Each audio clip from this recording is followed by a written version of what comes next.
you're watching the Savera and I'm Vidhi Joshi. Over 36,000 Sudanese civilians have fled their homes in the Kordofan region, east of Darfur, as intense fighting continues to spread between Sudan's army and the paramilitary Rapid Support Forces, the United Nations said. The mass displacement, which occurred between October 26 and 31, comes just days after the RSF overran Fasher, the last army-controlled city in Darfur.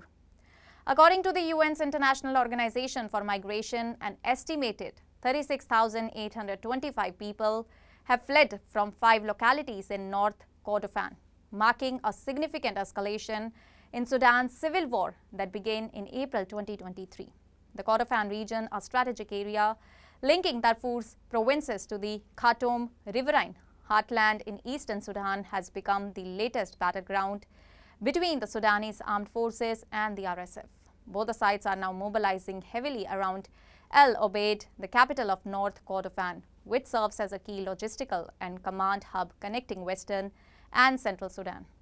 The city's airport and central location make it vital for military operations and supply routes. Residents have reported a surge in military activity, with both RSF and army forces deploying reinforcements and equipment to nearby towns and villages. Today, all our forces have converged on the Bara frontier, an RSF member declared in a video released late Sunday, referring to a town north of El Obeid. The RSF claimed to have taken control of Bara last week, intensifying fears that El Obeid could soon become the next major flashpoint. Civilians in the region describe a worsening security situation and the growing fear. Suleiman Babikar, a farmer from Semaya, west of El Obeid, told that the number of RSF vehicles has increased sharply since the group's capture of El Fasher. "We stopped going to our farms afraid of clashes," he said. Another resident, who requested anonymity for safety reasons, confirmed a big increase in army vehicles and weapons west and south of El Obeid over the past 2 weeks. Most of those fleeing the violence are traveling on foot, many heading towards Tawilya, a town west of El Fasher that is already sheltering more than 650,000 displaced people, according to the UN. International officials have raised growing alarm about the situation.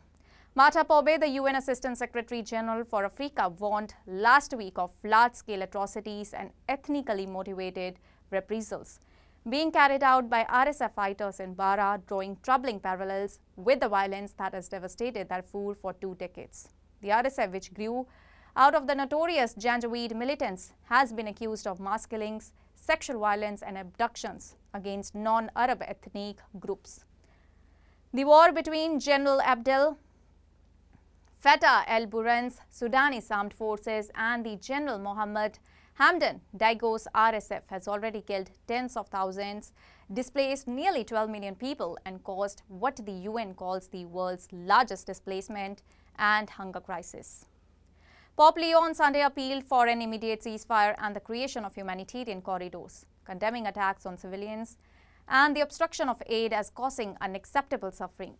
Meanwhile, Sudan's ambassador to Egypt, Emildin Mustafa, accused the RSF of committing war crimes and insisted that the government would not negotiate with the group. He called on the international community to classify the RSF as a terrorist organization. As the conflict spreads eastward from Darfur, civilians find themselves trapped between 2 warring forces. The struggle for control of El Obeid could determine the next phase of war, but for the people of Sudan, it has already deepened a catastrophe marked by violence, displacement and desperation in a nation teetering on the brink of collapse. That's all for now. Stay tuned to the Savera for more updates. Do like, comment and subscribe to the channel.